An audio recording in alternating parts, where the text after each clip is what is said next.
Hi everyone, welcome back to my channel. Today we have Bharathwaj here with us, who's recently been placed at ICICI Lombard as a part of his campus placements at VIT. So ICICI Lombard is mainly an insurance based company, or the insurance side of the ICICI bank, and he is here to share his interview experience with us. So before we talk to him, let's look at the eligibility criteria. So students from all the branches were eligible with a CGPA of 6 or 60% in 10th and 12th, and a 6.5 or 65% in the pursuing degree with no standing arrears. Now let's go ahead and talk to Bharathwaj and understand his experience. Hi Bharathwaj, firstly welcome to my channel and congrats on your placement. Yeah, thank you. Hi. Can you introduce yourself to us first? Yeah, sure. So I am Bharathwaj Murali. I'm from VIT Chennai, and I'm currently in my fourth year. And yeah, it's going great actually. Okay, that's great. Thanks for introducing yourself. You can now tell us about the placement process, how many rounds were there, and what they comprised of. Yeah. So basically, first round was an online assessment round. In that, they were both aptitude tests as well as coding tests. Okay. Depending upon that, they would shortlist you. Okay. After that, you have two rounds. One is the interview one round, and the second one is the final round. Okay. So the first round, and basically for me, what they asked was regarding my projects. Okay. But actually, it varies from person to person, because when I heard from some people, like other people were asked coding problems, and I was asked about my project. So Okay. it depends from person to person. Okay. My final round also is depending upon the person as well, because for me, I was fortunate enough to have someone who gave me an option to choose between choose between aptitude one or a coding one. Okay. As a final round. So I gave an aptitude one, and I was also able to give the answer, somewhat given an answer to him. Okay. Whereas there were some people who were only given like coding questions. So those people also were able to give, some people were not able to give. But I was fortunate enough to have that person to interview me. Right. So that is what I had, and after some of 2 weeks, 1 or 2 weeks, I got the list where I was selected. Okay. So in the first round, it was like, can you just tell us what kind of questions or the level of coding and aptitude? Were they easy? Yeah, the level of coding, I would say, is like medium level. Okay. So you generally find it in Geeks for Geeks. Like if you see in Geeks for Geeks, and mostly I practice in online platforms like Geeks for Geeks. Right. There were many questions. Some questions were related to what was in the net. Okay. So if you just brush through to whatever is given in the net, that's more than enough. You don't need to focus very hard. If you know the concept, it's fine. Aptitude is just general aptitude. It's just if you still see the normal questions, for instance, both stream, upstream, downstream, right, and all those generic questions were given.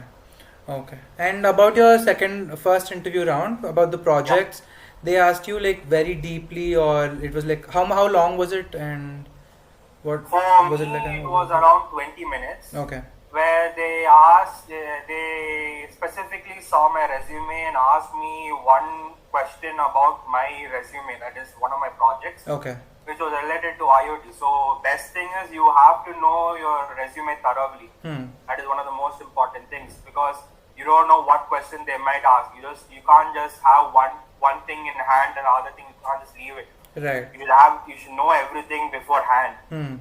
So they asked me one project on my resume was related to IoT. So I explained to them what my involvement was, what the project is, and what is the final development of my project. And they were asking questions regarding it, like there is some small questions. They didn't go in depth. So they were asking some small minor details, like clarification questions. Okay. So that's what they asked, and that's it for me. Okay. And then in the third round, aptitude, they were giving you questions and you had to solve them. Was it like that? Yeah. So they gave me an aptitude question. They gave me one aptitude question. Okay. Basically, I would say the final round is actually for me an HR round because Okay. it was both a HR and a final round. Okay.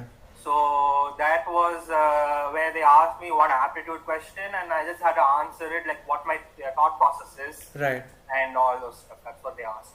Okay. Okay. Thank you so much for sharing your experience. And do you have any suggestions for people who want to get into good companies, or yours for specific, if you want, if you have Yeah, anything sure. specific? First thing first, don't stress out. There Right. don't be tension. Hmm. Just keep your cool and be relaxed. That's one of the most important things you have to have. Hmm. The other thing is know what you know. Just do what you do. If you don't know, chill because there are so many companies coming. Hmm. You can just keep it as a learning experience and move forward. That is Right. one of the things because I also have been rejected in many companies. Right. Like there are many companies beforehand, and I didn't even get selected for interview process. Hmm. Hmm. That was something which will have a mental toll, Hmm. but you just have to keep your cool and just proceed further. Think Right. it as a learning experience. Right. Just do some coding questions. But don't focus. Don't just focus on coding questions. Hmm. You focus on three elements. The one is aptitude questions. Hmm. The how you speak, because speaking also is very important. Right. Because in interview round speaking is important. Hmm. And the final one is coding questions, because Okay. if you are from a technical background, you need to have a background of coding. Right. So all the three speaking you can practice. All the three actually you can get it from the net itself. It's all Right. free resources. Right. So that is not an issue if you want to find and learn about it. So there are many free resources. Even YouTube. I have used YouTube for many things. Hmm. So that is what I had done for my preparation, and I got selected. Okay. Okay. That's great. Thanks again for sharing your suggestions and for your experience. Yeah. Thank you. Yeah. Thank you for having me. Yeah. Bye. Please do like, share, and subscribe to my channel. Thank you.